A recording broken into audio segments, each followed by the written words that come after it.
क्योंकि ट्रंप की अपील के बाद इजरायल ने लेबनान में हमले बंद नहीं किए हैं। नेतन्याहू ने धमकी दी है कि जब तक हिजबुल्लाह लड़ाके हमले बंद नहीं करते तब तक बेरूत पर बमबारी होती रहेगी। इधर इजरायल के हमलों से भड़के ईरान ने ओमान तट पर अमेरिका से जुड़े कार्गो शिप को क्रूज मिसाइल से उड़ा दिया। रिपोर्ट देखिए।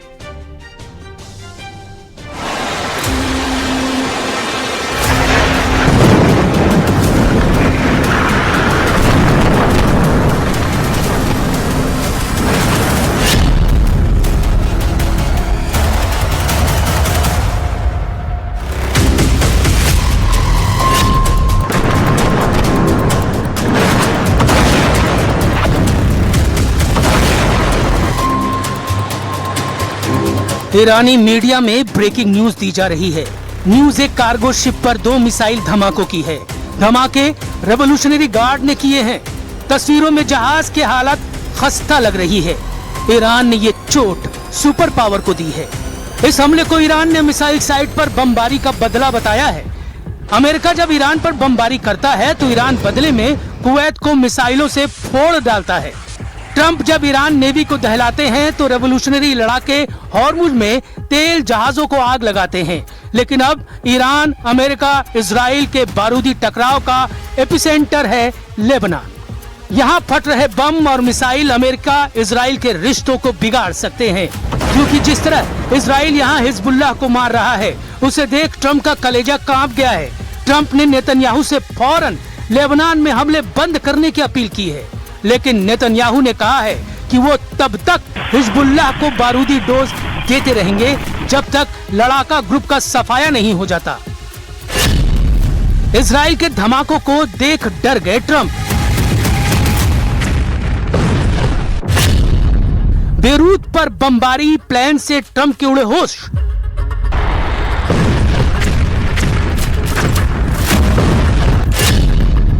ट्रंप ने कहा, बीबी तुमसे सब नफरत करते हैं।